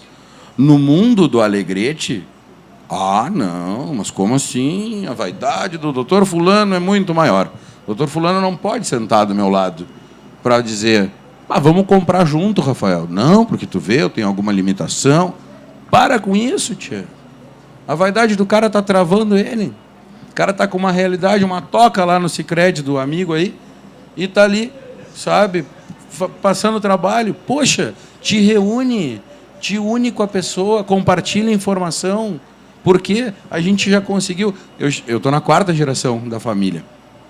E eu cheguei, todo mundo compra na veterinária. Tá, qual é a veterinária? Aquela. Tá, beleza. Como é que é? Não, assina e pega. Pronto. Coisa boa, ótimo. Show de bola. Final do mês paga, claro, normal, tudo ótimo. Fantástica veterinária que eu adoro, você aqui comprando sempre. E aí eu digo, mas alguém já fez uma cotação? Não compra muito. Tu deixa lá muito remédio, eles gastam. Mas para, só um pouquinho, dá devagar, então, eu não sei, faz um outro sistema. Bueno, fizemos uma cotação. No impacto da compra do ano, lá para a minha realidade, foram R$10.000 de economia. Foram R$10.000 de economia na parte sanitária, que é 3%, acho, do custo, mais ou menos, da propriedade. Bom, se eu fizer isso com tudo, e a gente faz hoje com semente, a gente faz hoje com ureia, a gente faz hoje com adubo, a gente vai fazendo isso. Porque a gente divide a informação. A gente não tem vergonha de dizer, deu errado. Lembro, às vezes, vem aquele que ia sair, não saiu. E agora? Sabe? E eu acho que a gente está muito dedicado, Camila, assim, essa nossa geração que volta e que, de alguma maneira, entende que é processo, entende que é profissional, a gente está muito mais dedicado a olhar para isso. Há outras pessoas ou outras gerações que ainda são aquelas que se importam com a chuva e com o preço. Duas das maiores discussões da pecuária que a gente tem. Ah, esse ano é um horror porque não choveu. Ah, esse ano a carne fraca nos matou. Não, tá. Tudo bem, vamos discutir chuva e preço. Mas tem uma outra coisa para discutir antes, que é processo. Tudo que tu pode fazer, tudo que a tua mão faz, que tu alcança, porque tu não alcança na chuva, né? Quer tu queira, quer tu não queira, não sei que dance. No preço, da mesma forma, é um preço ditado por um mercado. Então, não somos nós que determinamos isso. Agora, nós determinamos a qualidade do nosso pasto. Nós determinamos o dia do manejo, a hora do manejo. Se tem que tirar com 15, tem que tirar com 15. E não é 2 dias depois. Então, eu acho que isso, quando a gente se debruça para isso, as dificuldades vêm, são bastante, como tu disseste, Camila, são sempre, elas não param, mas buscar uma profissionalização e entender, assim, de novo, por que na família a gente tem que tratar diferente se numa empresa a gente trata diferente?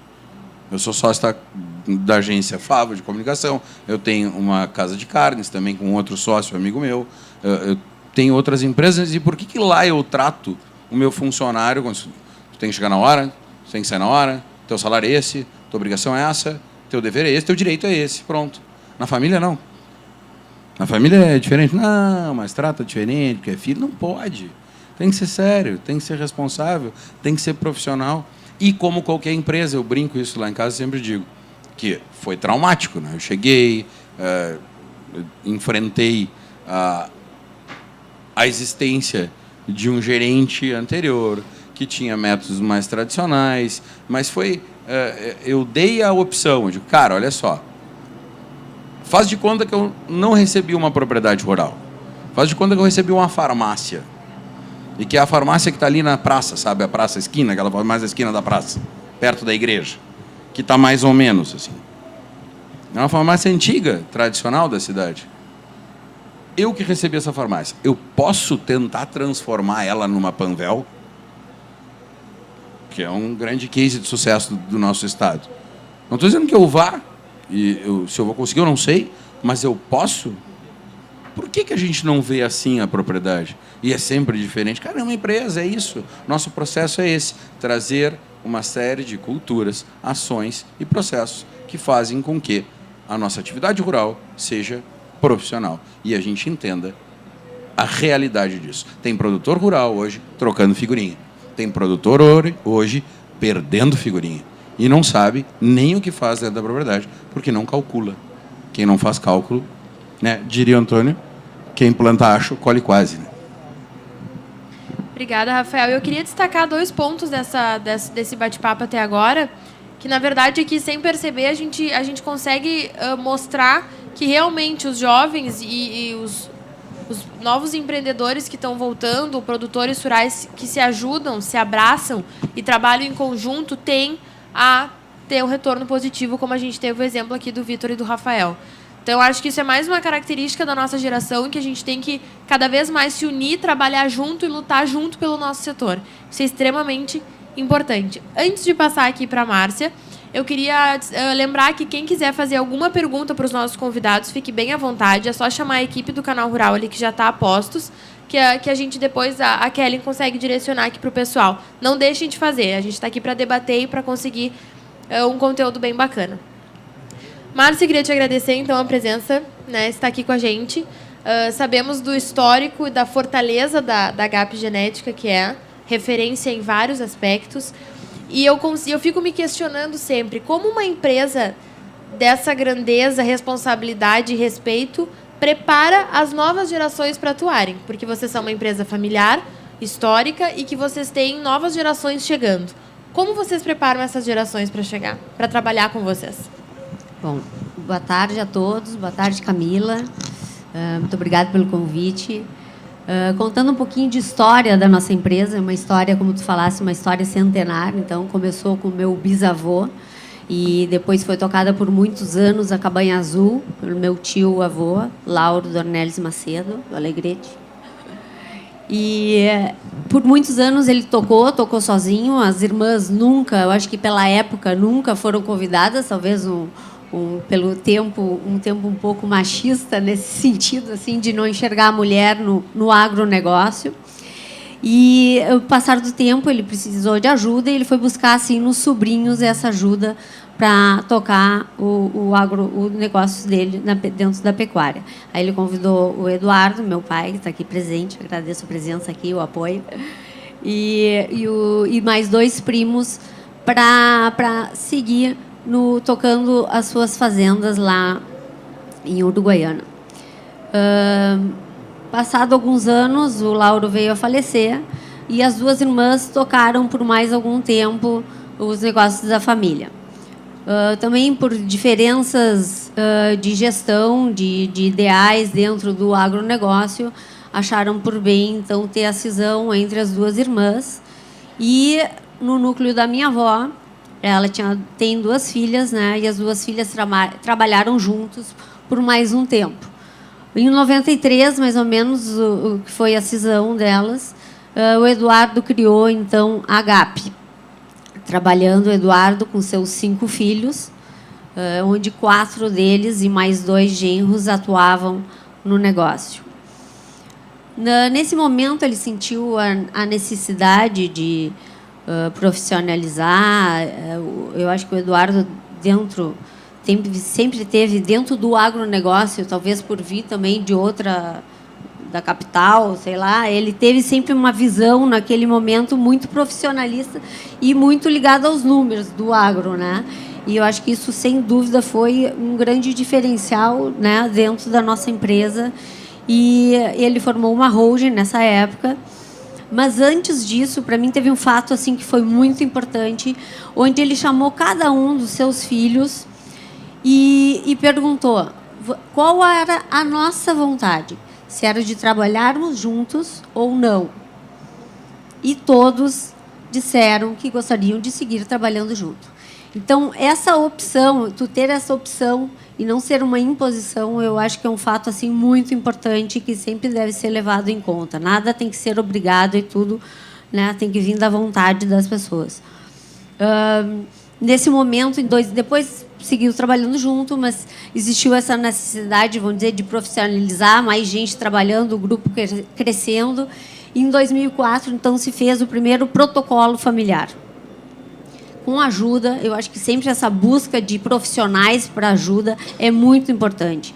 No momento que a gente começa a se achar autossuficiente, né, a gente daqui a pouco já começa a perder. Existem pessoas que estudam sobre o assunto e por que não buscar a ajuda dessas pessoas, né, para o negócio.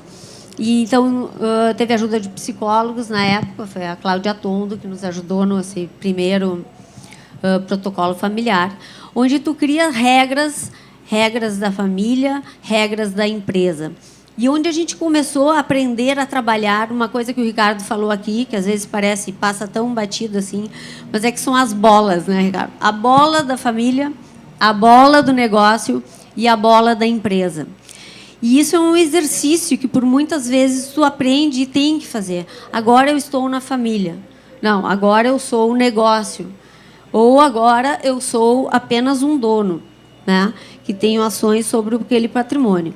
Então, esse tipo de exercício, esse tipo de reflexão e de debate entre as bolas, elas devem ser bastante trabalhadas, né?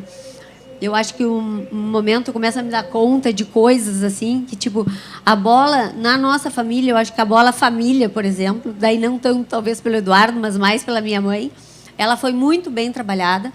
E é muito bem trabalhada até hoje, ou seja, em momentos agradáveis da família, em promoção de viagens entre a família, que a gente fica bem distante do negócio. Então, não misturar as coisas, né? E quando tu trata de negócio, aí já é diferente. Aí quem faz parte do negócio, isso pode ser, podemos chamar consultores também de fora, que sejam expertos no negócio, que trabalhem no agronegócio, seja de arroz, seja de pecuária, que são as nossas 2 principais atividades hoje. E assim a gente tem trabalhado. Nós já estamos no nosso segundo protocolo, que foi reescrito o ano passado, e agora ainda estamos melhorando, fazendo um novo trabalho também de governança dentro da empresa, trabalhando os conselhos, conselho familiar, conselho de acionistas. Abaixo dos conselhos de acionistas, então, existem os conselhos das atividades, que respondem ao conselho de acionistas, certo? Com presidente, com regimento em cada conselho desses. Também procurando cada um fazer o seu planejamento estratégico, que isso vai levar para o conselho de acionistas, onde esse também tem que ter, ou seja, todo mundo procurando remar numa mesma direção, certo? As pessoas são diferentes. A gente não pode querer que as pessoas sejam iguais, porque as pessoas não são iguais, mesmo dentro de uma família, né? Mas isso é importante. Uma coisa também assim que a gente viu, né? Tu faz aqueles testes como é que é, de personalidade das pessoas, e tu vê que as pessoas são diferentes. Mas também tu pode ver que o crescimento da empresa, a empresa pode usar isso a seu favor, certo? Porque as diferenças são boas. Só tu tem que saber usar essas diferenças. Isso que muitas vezes é difícil, e isso tem que ser trabalhado. Não é porque é difícil que a gente vai fugir, é porque é difícil, a gente tem que encarar. Então, eu acho que a gente busca ajuda, né? Eu acho que é uma diferença. A gente traz bastante a família. Eu acho que a gente promove, como eu disse, tem regras. Então, a gente promove, no mínimo, 4 reuniões anuais desse conselho de acionistas e uma reunião obrigatória da família, onde todos participam.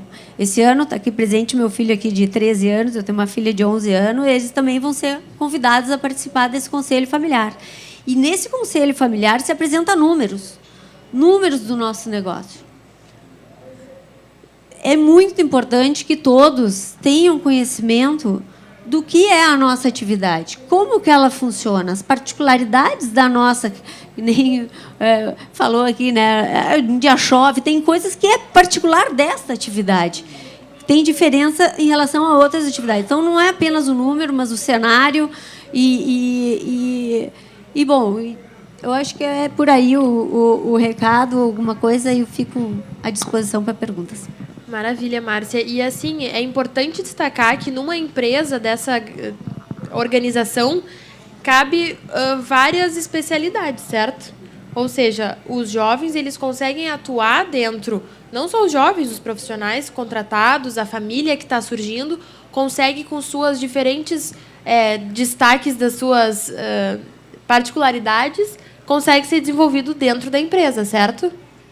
Eu até esqueci de falar uma particularidade, já que você falou do jovem, né? Nossa empresa faz parte do nosso protocolo a entrada dessa terceira geração, que eles todos são obrigados a cursar uma faculdade, a ter no mínimo 2 anos de experiência fora e passar por um trainee dentro da empresa, que nós julgamos importante, que eles passam por todas as áreas, certo? E aí, pela vocação, né? Se tem espaço na empresa ou não, e se essa pessoa se encaixa nesse espaço, aí sim, porventura, pode ser contratado. Nós já temos hoje uma que está terminando, 2 que já estão contratados, uma que está terminando esse trainee, e parece que tem um que está querendo entrar aí, né? Tem mais vaga para esse trainee? Ou seja, vai ter espaço se capacitar, se importar com o negócio de verdade e conseguir desenvolver a sua estrutura, o seu talento, para conseguir entregar para a empresa como todo mundo faz. Sim, e como eu falei, como essa busca de profissionalização, né, nós não podemos. Então, o cargo que ela ocupa, ela tem que estar preparada para ocupar aquele cargo, né? Então, para isso, ela tem que estudar, tem que procurar, tem que ir atrás e tem que mostrar vontade, né? Eu também acredito que a pessoa tem sucesso fazendo aquilo que ela gosta, né? Então, isso é muito importante. Sem dúvida, não. E o brilho no olho é essencial, né? A gente tem que sempre tentar incentivar cada vez mais. O que eu falei, assim, que a diferença das pessoas também, é claro que existe diferença entre as gerações, né? E isso também é o que tenho certeza que isso é muito saudável, na verdade, para a empresa, né? Então, todo aquele conhecimento, toda aquela bagagem que uma primeira geração tem que ser respeitada, tem que ser levada em conta, né? Toda essa experiência, nós não podemos descartar isso, achar que tudo é novo, que tudo tem que mudar. Depois tem toda a segunda geração também, que já fica no meio termo, e essa geração nova que pensa muito rápido, que tem esse domínio dessa tecnologia e que com certeza só vai somar e agregar no teu negócio. Muito bom ouvir esse relato teu. Eu acho que é um exemplo do que a gente pode seguir nas nossas empresas, independente do tamanho. Essa organização é extremamente essencial e sempre motivar esse brilho no olho, essa vontade de fazer a diferença, trabalhando com aquilo que gosta, com aquilo que tem espaço para trabalhar e, de preferência, no negócio da família, continuar escrevendo a história da empresa. Muito obrigado também, Márcio, pelo teu relato. Eu acho que a gente está se encaminhando agora para as perguntas. Vou chamar a Kellen para colaborar aqui com a nossa discussão. Obrigada, Camila.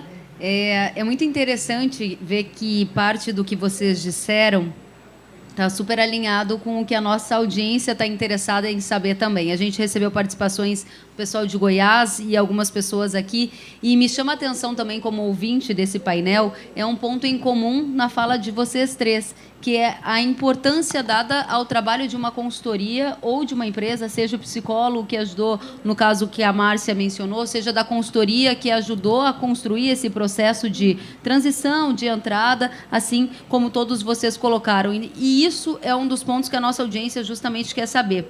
Uma das perguntas que a gente recebeu aqui da plateia, mas que está sem nome, é a seguinte: na visão de vocês, é importante que as universidades pesquisem e auxiliem nos processos sucessórios com relação aos recursos humanos? Essa é uma pergunta um pouquinho fora do que a gente foi discutido, mas eu acho que vale a pena a gente retomar. Então, eu queria ouvir, de repente, o Vitor para a gente começar, e depois a gente passa para o Rafael e para a Márcia. Olha, a academia ela é sempre bem-vinda e para nós informação é essencial. Então, com certeza, acredito sim que isso deva ser um assunto a ser abordado, porque a gente sabe as dificuldades que existem para que se perpetuem os negócios, e eu acredito que seja um interesse de todos nisso. Então, sem dúvida nenhuma, a academia entra nesse aspecto. E a parte de recursos humanos, eu acredito que é essencial. Já passou o tempo de não levar em consideração o bem-estar das pessoas que trabalham, o dia a dia ser tranquilo, elas terem acesso à comunicação, terem conforto onde elas estão. Tudo isso tem que ser levado em consideração, é uma obrigação, isso já não é nem mais um momento, já passou do momento. Temos que começar a ir atrás disso. Obrigada, Vitor. Inclusive, Kelly, eu queria fazer uma observação aqui, que no nosso debate do ano passado, aqui na Arena do Canal Rural, também foi levantada essa mesma questão das universidades. Como as universidades estão preparando os seus alunos, os acadêmicos, para atuarem de fato dentro da porteira, porque assuntos técnicos essenciais já acontecem, já ocorrem, mas na própria agricultura de precisão, pecuária de precisão. Então, isso foi um assunto levantado já ano passado. Então, acho que é uma coisa que está realmente em alta. E não sei o que o Rafael pensa. Não, acho que o pensamento é convergente, obviamente, né? Que já deveria ser, quiçá, uma cadeira obrigatória e uma série de cursos, essa parte que envolve sucessão e envolve pessoas. É impressionante como o ser humano nega algumas verdades existenciais, né? E se a gente sabe que a finitude é, sim, a coisa mais certa e mais realista daquilo que a gente tem na nossa essência, na nossa vida, por que não tratar disso, né? É impressionante como a gente nega, como a gente não quer. E da mesma maneira a propriedade, porque tu vê propriedade se deteriorando aí, famílias, infelizmente, que não têm, né, essa galhardia que teve o doutor Eduardo certa vez para montar uma empresa, para fazer um protocolo, não conseguem articular isso, e as empresas vão lá e vai acontecendo a famigerada, né, divisão, né, nossa... Infelizmente, o fatiamento, aí as empresas vão se diminuindo. Eu acho que realmente por essa falta de enfrentar a sucessão, de saber, cara, isso vai acontecer, não foge disso. O que dá para a gente fazer? Dá para chamar a Facton e dizer, tá, Facton, qual é a história aqui?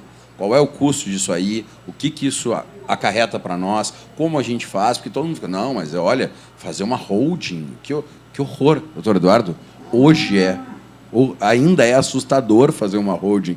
É impressionante como o senhor conseguiu lá atrás já antever isso, né?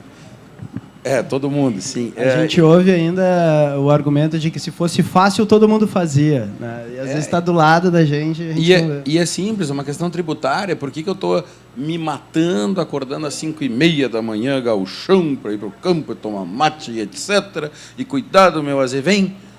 Bueno, tá. Aí o azevém tá no 30, entrando, tá saindo. E o imposto, boneco? E o imposto? O que tu tá fazendo com o imposto? Não, o imposto é o... Não, tem um cara lá que faz o... O contador já era lá do meu avô, é ele que faz lá. Eu não sei como é que é ele que cuida dessa parte dos papéis, não é comigo. Eu sou só daqui eu quero estar com as cordas engraxadas e poder encilhar, que é o que eu quero.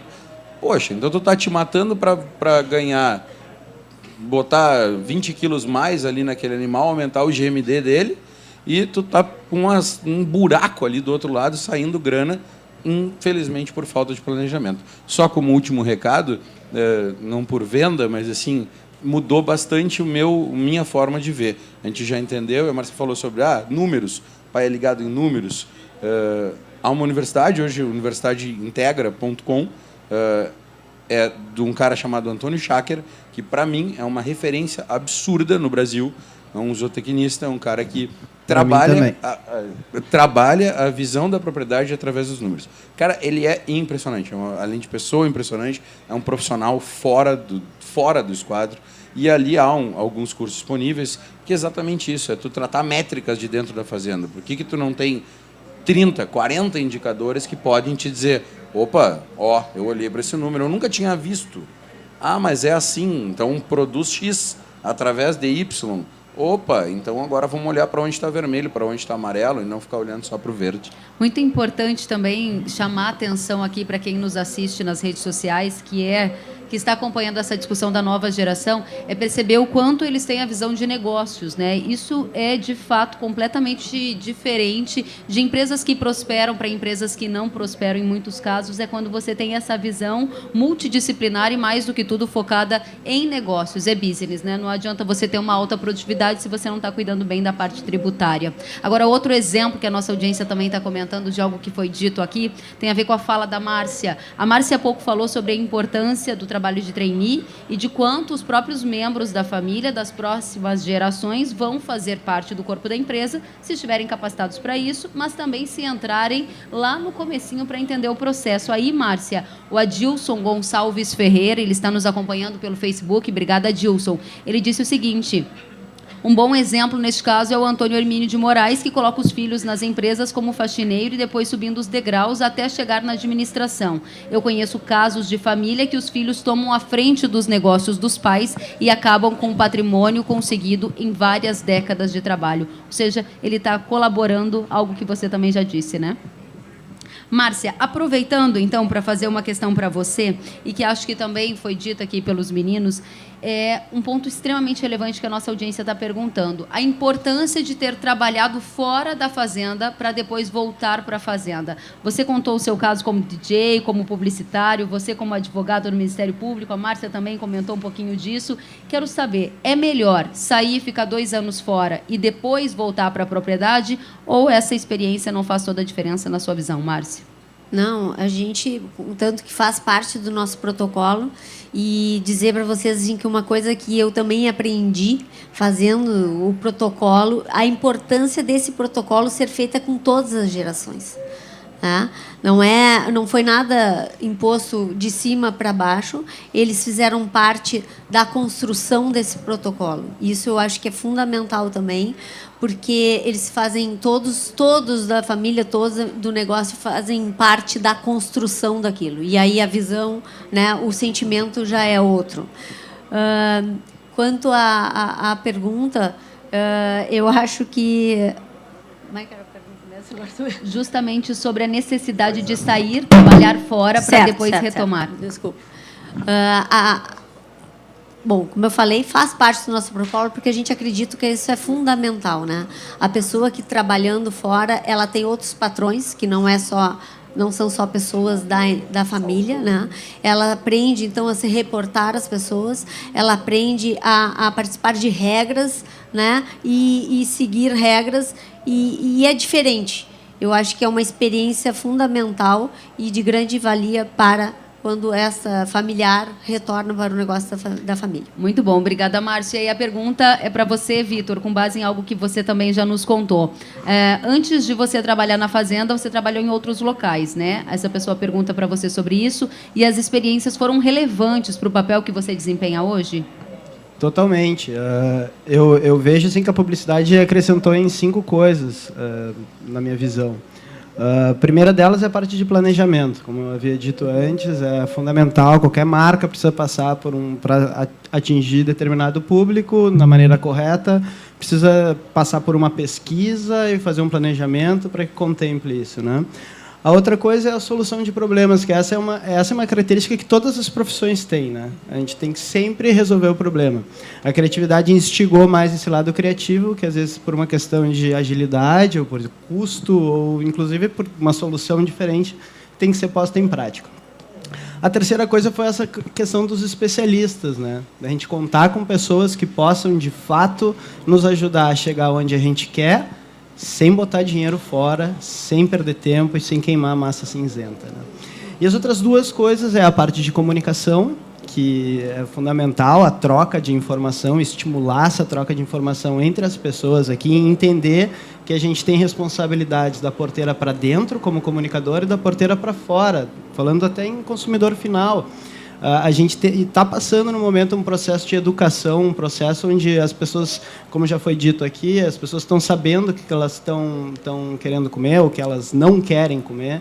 E a gente precisa documentar isso, o trabalho que a gente faz e tudo mais. E o 5º ponto, a parte de recursos humanos também. Que antes a publicidade, tu tirava uma pessoa da agência por dinheiro, para trabalhar com um cliente maior, etc. Que desafios que eu tenho na pecuária? Então, tipo, é outra personalidade, a gente precisa mudar a forma, né, de se comunicar com essa pessoa também. Então, acredito que me deu essa base. Muito legal, obrigada, viu, Vitor? Agora, aproveitando a sua fala, Rafael, você mencionou as holdings, né? Então, vamos falar sobre elas. O Miguel Correia de Barros, de Tupanciretã, no Rio Grande do Sul, fez a seguinte pergunta, veja se você gostaria de comentar. Quais as diferenças entre uma holding familiar, seja ela SA ou limitada, e uma holding familiar internacional? A pergunta é capciosa aqui, hein? A pergunta, mas a gente não foge, né? Muito a gente bem. não foge. A gente chama o Ricardo vem para cá. Porque mais importante do que saber é saber quem sabe. Exatamente, e aí a gente acessa. exatamente. Né? Então, a resposta, na verdade, eu realmente não tenho conhecimento sobre holdings internacionais, sobre empresas internacionais, não é o meu. Não tenho expertise sobre isso, mas acho que o formato holding é um formato bastante bom, enfim, acho que tem outras opções, falando juridicamente, para que a gente componha esse patrimônio. E aí eu acho que, na verdade, tem que entender qual é a realidade daquela empresa, qual é a realidade familiar que está ali posta, para que a gente possa ver, tem um formato empresarial, já tem uma consciência, enfim, uma cultura, e eu posso ir para esse lado ou não, ou por algum outro tipo de composição jurídica empresarial. Me parece a pedra de toque aí é aquilo que te proporciona, sem dúvida, uma maior segurança para aquele patrimônio, para aquela propriedade, para que ela fique muito bem salvaguardada ali naquela composição, e para que a obrigatória sucessão que virá e a transferência de patrimônio que ocorrerá seja menos custosa, né? Menos traumática, para que a gente possa, enfim, quem sabe, passar cotas e pagar menos imposto passando cotas do que enfrentar longos e longos e longos inventários. Mas isso eu acho, só para, resgatando um pouquinho do anterior, eu acho que isso passa, Márcia, vocês tiveram a felicidade de ter um líder nato na família de vocês que conduziu isso, que foi certamente o timoneiro desse navio aí. Mas a gente tem que ter, me parece que esse papel é sim do cara mais jovem, do cara mais velho. A gente às vezes fica nessa coisa da sucessão, tem que dar o espaço, é o jovem que tem que pedir o espaço. A pessoa mais velha, a outra geração, é aquela que já tem a experiência, não no sentido conhecimento, mas experiência de vida. Já perdeu, já ganhou, já bateu a cabeça, já errou, já se arrependeu, já chorou muito mais do que a pessoa mais nova. E eu acho que é ela que tem que dar o costado. Porque não adianta, o jovem, claro, vai querer, vai vir com as inovações, vai vir com as ideias, com a força, etc. Mas se de alguma maneira a gente tem um balde muito forte de água fria, que tem que ter água fria, acho bastante importante que tenha banhos, alguns de água fria, mas essa pessoa tem que estar muito ciente disso, né, de que tem que exercer esse papel e dar essa oportunidade. Legal, obrigada, Vitor. A gente está se encaminhando para as considerações finais, então vou pedir licença para a Camila para fazer a última pergunta e aí depois a Camila arremata e conclui este painel, pode ser? A pergunta veio da nossa plateia aqui e diz o seguinte: gostaria que eles comentassem, vocês, nossos painelistas, sobre a governança na família, como as consultorias de fora da porteira ajudaram na propriedade. Foi um tema que vocês já mencionaram, então como são os nossos 5 minutinhos finais, vou pedir para começar com o Vitor e a gente vai vindo de lá para cá, pode ser? Claro. Gente, suporte técnico. Começa por aí. No meu caso, que não tinha conhecimento técnico, as consultorias nos indicam o caminho para chegar onde a gente quer chegar. E eu acho que, como eu tenho uma forma de pensar, e eu acho que muitos daqui compartilham, que a nossa margem de lucro está em gastar melhor o nosso dinheiro. E gastar melhor o nosso dinheiro, muitas vezes, é em não desperdiçar o nosso dinheiro e não queimar desnecessariamente recursos que a gente tem, que a gente poderia melhor aplicar. Então, a consultoria, ela vem como um papel importantíssimo, e aí depende muito do que tu vai buscar a consultoria específica, mas no nosso caso era a pessoa que centralizava e conseguia, às vezes, fazer até mesmo um papel de psicólogo, porque como tu tem pessoas que estão se dedicando àquilo, tem muita emoção no negócio, tu precisa saber administrar isso aí. E, às vezes, tu, sendo uma dessas pessoas, não é o mais indicado. Então, essa pessoa neutra e que tem capacidade técnica, argumentativa, que pode trazer o cenário para que todos vejam da mesma maneira, ela é essencial. Ela é essencial porque a gente não pode se dar o luxo de criar equívocos de comunicação ou fazer as pessoas não entenderem para onde a gente quer ir, né? Tá certo, obrigada, Vitor. Nada. Rafael? Acho que só ratifico aí as palavras do Vitor para não ser repetitivo, e acho que uma das coisas que até vem ao encontro da questão do protocolo aí que a AGAP nos brinda com a experiência, que é o que está combinado está bom. Combina antes. Se está combinado, está certo. Tu pode até combinar de fazer mal, mas está combinado. E aí o cara que está sofrendo mal sabe. Eu sei, eu combinei. Vou aguentar o tirão, porque foi o nosso combinado. Mas combina a participação, deixa claro, não deixa entrelinha, já que é governança familiar, né? O que tu quer para fazer isso? Tu está feliz fazendo isso? Tu quer fazer outra coisa? Tu quer que outra pessoa ajude? Tu quer ganhar mais? Tu quer ganhar menos? Bueno, a gente coloca isso tudo na nossa mesa e entende o tamanho do nosso prato, em quem que a gente pode servir e quanto que cada um pode pegar. Eu acho que o combinado sempre faz bem. Muito bom, Rafael. Obrigada. Márcia. Não, acho sem dúvida muito importante essas consultorias, né? São experts no assunto que vêm a trazer e te ajudar a construção, então, de algo mais sólido e formando essa governança, então, dentro de uma empresa familiar que já traz um aspecto tão complexo, assim, que mexe com muita emoção também, né? Então, acho que ajudam muito nessa parte de conseguir separar a emoção, a família do negócio. Muito importante. Belas considerações. Agora, Camila, resta você encerrar, né? Belo debate. Obrigada, Kellen. Eu queria agradecer novamente a presença de vocês aqui, que engrandeceram o nosso debate.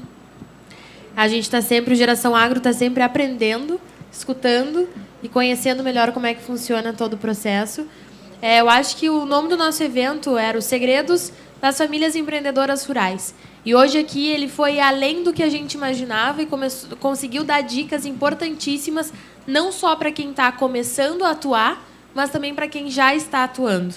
Então, aí, visão de negócio, ficar atento ao consumidor, ao mercado, planejar todo o processo de sucessão familiar, governança, capacitação, toda essa parte de gestão e de pessoas. Independente daquilo que a gente produz, as pessoas sempre vão ser extremamente importantes no nosso negócio, a comunicação e vestir a nossa camiseta do agro, a nossa bandeira aí dessa geração que está começando, nos abraçarmos, nos ajudarmos e conseguimos manter essa tradição que é o agronegócio, a agropecuária brasileira, a agropecuária gaúcha aqui no nosso caso, para que a gente consiga passar para novas gerações que virão.